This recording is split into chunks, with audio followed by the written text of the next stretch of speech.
Olá, eu sou o professor Vidal e o tema desta aula será segmento e semirreta.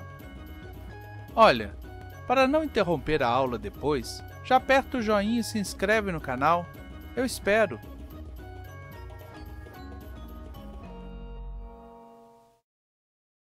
Dois pontos que estejam no mesmo lugar são considerados um único ponto. Quando dissermos pontos, no plural, estaremos sempre nos referindo a pontos distintos. Como dois pontos definem uma reta, quaisquer dois pontos sempre estarão em uma mesma reta. Caso tenhamos mais de dois pontos que estejam todos na mesma reta, dizemos que esses pontos estão alinhados. Quando temos um ponto marcado na reta, esse ponto divide a reta em duas partes. Vejamos a reta R abaixo, com o ponto P marcado nela. O ponto P divide a reta em duas partes, uma antes do ponto P e outra depois do ponto P. Essas duas partes são infinitas, começando no ponto P e indo até a extremidade da reta de um lado ou de outro. Podemos dizer de maneira informal que o ponto P é o meio da reta, pois cada uma das partes tem exatamente o mesmo tamanho, infinito. Aliás, qualquer ponto da reta pode ser considerado o meio da reta, já que qualquer ponto da reta a divide em duas partes infinitas. O nome de cada uma dessas partes é semirreta, e nomeamos as semirretas indicando o ponto em que ela inicia e outro ponto que indique o lado para o qual ela se estende. Colocamos uma seta sobre as letras, sempre apontando para a direita, no sentido do nome do ponto inicial para o nome do ponto que indica o lado. Vejamos os exemplos: semirreta PA e semirreta PB. Duas semirretas que começam no mesmo ponto e vão em sentidos opostos sobre uma mesma reta são chamadas de semirretas opostas. As semirretas PA e PB são semirretas opostas. Observe que, se você trocar a ordem das letras no nome da semirreta, você indica uma semirreta diferente, que começa em outro ponto e vai no sentido contrário. Veja o exemplo da semirreta PA e a semirreta AP. A primeira começa em P e vai na direção do ponto A. E a segunda começa no ponto A e se estende na direção do ponto P. Não confunda as semirretas PA e AP com semirretas opostas. Elas são apenas semirretas diferentes, pois não têm o mesmo ponto de origem.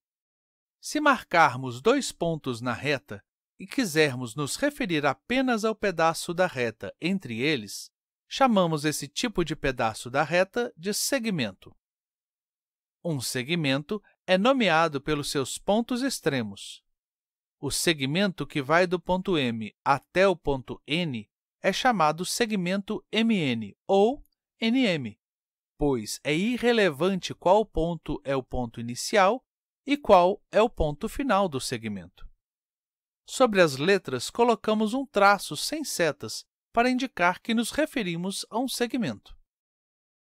Vale ressaltar que as arestas dos poliedros e os lados das poligonais são segmentos. Note, por fim, que um segmento não precisa nem mesmo estar desenhado para estar definido. Como dois pontos definem uma única reta, marcados os dois pontos, o segmento entre eles já está inequivocamente identificado. O segmento HK está definido no desenho, apesar de não estar traçado ainda. Também a distância entre dois pontos é dada pelo tamanho do segmento de reta entre eles. Como dois pontos sempre são distintos, eles sempre definem um segmento e terão uma distância não nula entre eles. A distância zero só acontece de um ponto até ele mesmo. Um ponto também se posiciona em relação a uma reta. O ponto pode fazer parte da reta ou não. Caso o ponto esteja sobre a reta, dizemos que a sua distância em relação à reta é zero e que o ponto pertence à reta. Caso o ponto não faça parte da reta, dizemos que ele está a uma certa distância em relação à reta. O ponto J pertence à reta t e o ponto Q não pertence à reta t. Observe que usamos o mesmo símbolo de pertence usado anteriormente. A distância do ponto J à reta t é zero. Já a distância do ponto Q à reta t precisa ser descoberto. A distância de um ponto a uma reta deve ser muito bem definida, pois, como a reta é um elemento com uma dimensão diferente de zero, é preciso definir um ponto da reta ao qual a distância deve ser medida. Esse ponto adequado deve ser aquele que apresentar a menor distância possível. Como determinar esse ponto em que temos a menor distância será mostrado em uma próxima aula. Aqui, ainda vale uma comparação entre os elementos. A reta é infinita nos seus dois sentidos, não tem começo nem fim. E quando damos seu nome usando dois de seus pontos, a ordem deles não importa. E sobre eles, colocamos uma seta dupla, apontando para os dois lados. A semirreta também é infinita, mas apenas para um lado. Ela tem começo, mas não tem fim. O seu nome não pode ter as letras trocadas de ordem. É sempre ponto inicial primeiro e depois um ponto indicando o sentido em que ela se prolonga infinitamente. Podemos, porém, trocar esse ponto de referência. Semirreta PA é a mesma que a semirreta PC, sempre com uma seta sobre as letras, apontando para a direita. O segmento é finito, tem começo e fim marcados. Seu nome é dado pelos dois pontos extremos e podem ser trocados de ordem sem descaracterizar o elemento. O tamanho do segmento é o que chamamos de distância entre seus dois pontos extremos. O nome do segmento sempre leva um traço sobre as letras, sem setas. Então, olha o exercício aí para vocês. E é bom fazer se quiser dizer que aprendeu mesmo, hein? Antes que você esqueça de novo, aproveita que acabou, aperta o joinha e se inscreve no canal para receber as notificações das próximas aulas.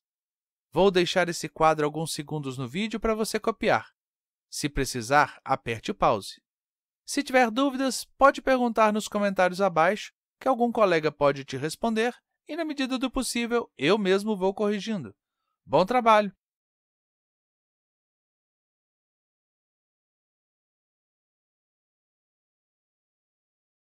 Então, por enquanto é isso. Até a próxima!